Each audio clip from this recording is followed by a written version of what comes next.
За последние 3 десятилетия мы впервые проводим столь масштабные учения на море.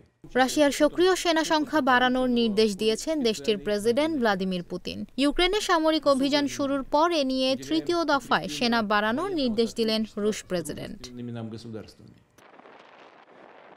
বার্তা সংস্থা রয়টার্স জানায়, ভ্লাদিমির পুতিন সেনাবাহিনীর 1,80,000 সদস্য বাড়িয়ে 15 লাখ সক্রিয় সেনা রাখার নির্দেশ দিয়েছেন। স্থানীয় সময় সোমবার ক্রেমলিনের ওয়েবসাইটে প্রকাশিত এক আদেশে পুতিন সশস্ত্র বাহিনীর সামগ্রিক আকার 23,80,000-এ উন্নীত করার নির্দেশ দিয়েছেন। এর মধ্যে 15 লাখ থাকবে সক্রিয় সেনা।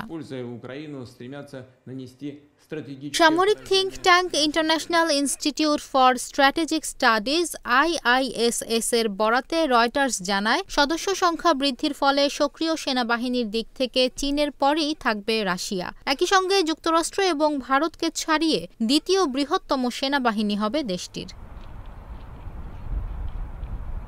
রুশ পার্লামেন্টের নিম্নকক্ষের প্রতিরক্ষা কমিটির চেয়ারম্যান আন্দ্রেই কার্তাপোলভ বলেছেন, আন্তর্জাতিক পরিস্থিতি ও আমাদের সাবেক বিদেশি অংশীদারদের আচরণের সঙ্গে সামঞ্জস্য রেখে সশস্ত্র বাহিনীকে ঢেলে সাজানোর পরিকল্পনার অংশ হিসেবে সেনার সংখ্যা বৃদ্ধি করা হচ্ছে।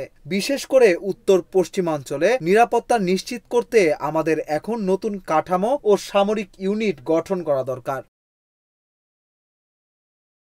2022 সালের ফেব্রুয়ারিতে ইউক্রেনের সামরিক অভিযান শুরুর পর থেকে পুতিন তৃতীয়বারের মতো সেনাবাহিনীর সংখ্যা বাড়ানোর নির্দেশ দিলেন। সে বছর সেপ্টেম্বর ও অক্টোবর মাসে 3 লাখেরও বেশি সেনা বাড়িয়েছিল রাশিয়া।